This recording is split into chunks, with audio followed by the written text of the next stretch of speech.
pretty sure last video I wasn't making any real power with the thing. I think it was running on the fuel bucket, which had that little Civic pump in it, and did that little scuff of a burnout. But since then, I have actually done a lot. I mean, I've put gauges in it, I've put an entire fuel system on it. I tried wiring up a transmission controller. That didn't work worth a darn. We're still embarking on that project. And then just been turning up the boost, trying to get it to make some type of power. So this engine, when I bought it from my old vocational tech teacher, he had it in a Corvette and he was going to put twins on it. And when he built it, he put dish pistons in it. And a big block Chevy with a disc piston and a large combustion chamber comes out to about 8-to-1 compression. And it's a 496 cubic inch big block Chevy. How I ended up with the old thing is long time ago, I blew up the twin turbo motor in my green truck. It was just a cheap, 454 with ring gap in it, honestly. And it had twin GT45s. Scattered that. He was selling his vet. He had this motor laying around, so he sold it to me. And that's how I ended up with it. It was originally in my green truck, this setup with this turbo.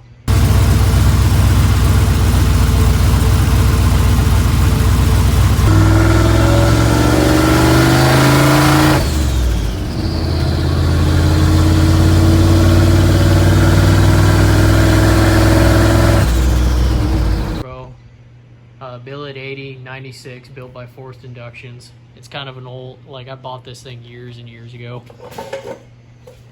And it ran pretty good in the green truck, but I never really got after it.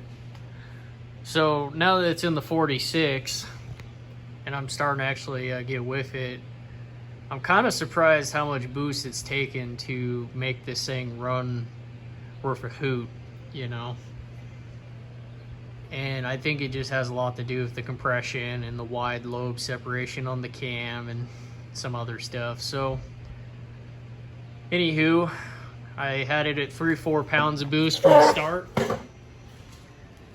And then I put 8-pound springs in it. That only brought it up to 4, 5, 6 pounds of boost or something like that.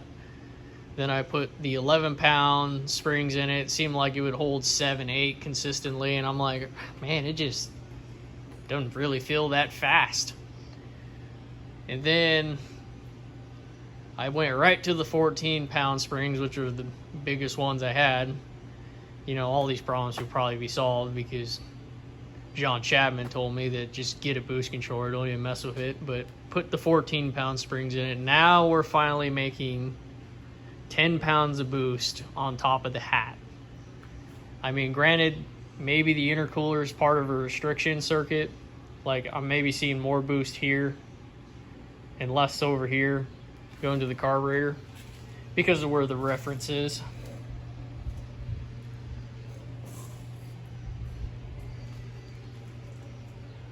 So, anyway, making 10 pounds of boost, it finally runs okay. But the thing's had crazy spark breakup for quite a while now. And I've been trying to get it, figured out. Been pulling the plugs in and out of this thing a bunch. I've changed the gap 3 times. It seems to like more open gap. But the problem is with more open gap on a forced induction motor, it tries to blow the spark out when the compression starts being made by the turbo. So I had it at 30, it was breaking up. Then I took them back out, put the gap down to 0.25 thousandths, and it got worse. And so I went back and opened the gap back up to 40 thousandths, and it runs fairly clean. It just intermittently misfires when it's in boost or whatever, but it's kind of weird. The more heat you get in the motor, the easier it is for it to run. And I thought for a while maybe I got it too fat or too lean or something like that. So I started messing with the carburetor and got it to, originally it was like going 11.0 and it was climbing clear to, golly, it was like 12 and a half, 13 almost. Well, at that really low boost range, the power valve was actually opening and closing in the primary.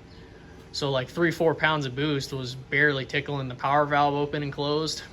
It would hit it, open the power valve, and then as soon as it started making a run up to the upstairs, it would lean out because the power valve was shutting off.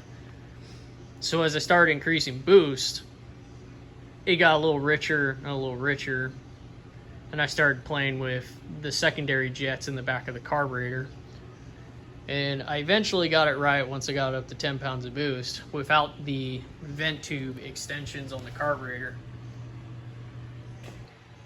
So when I added the vent tube extensions, all of a sudden it richened up the carburetor by like a whole 1.5. So like 11.5 seemed to be the average. Now it's like going 10.5 average. So now I'm trying to lean it back out, which is why I got the secondary off the thing.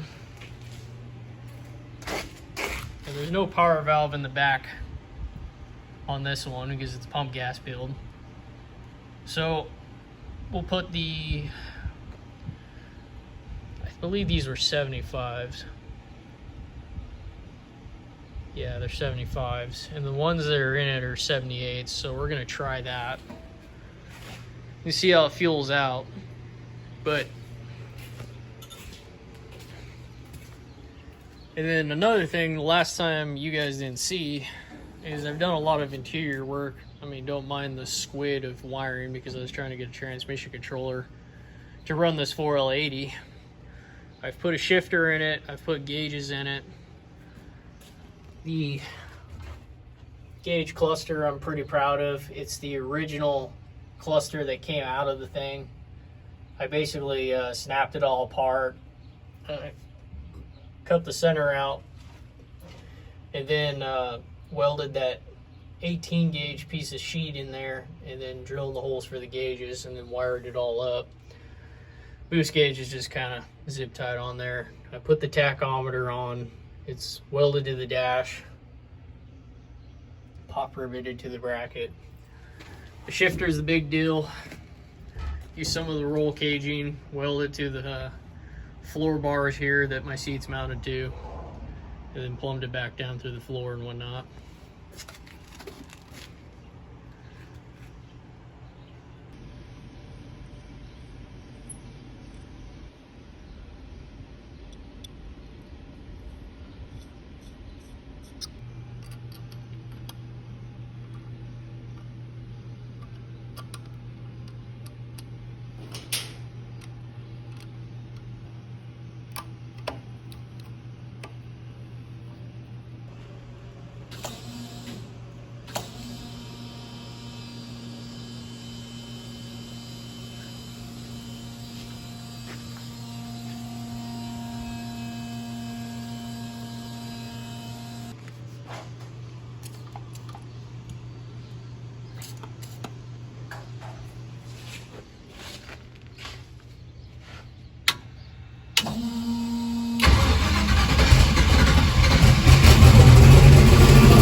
suspect it's gonna backfire or buck or something. I don't know. It's a little cold.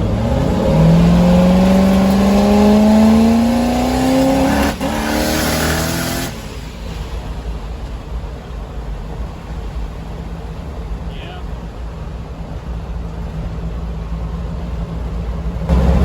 Let's try that again.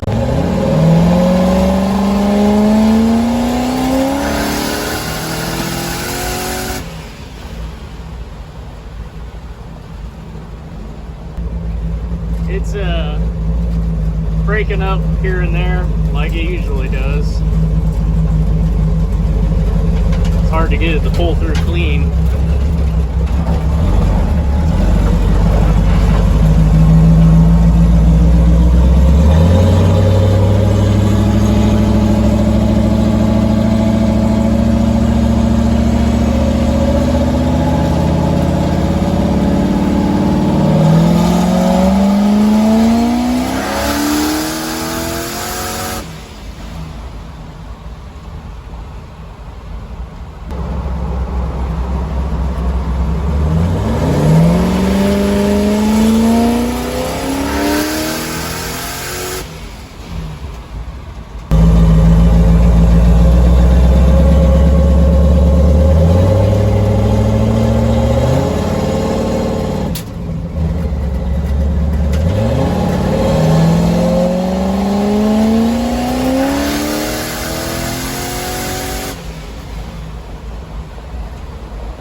Anyways, taking films of the air fuel ratio gauge isn't really good, digital camera to digital gauge, but it was reading better. It was at 10.5. It was kind of going 10.9 up to about 11.5.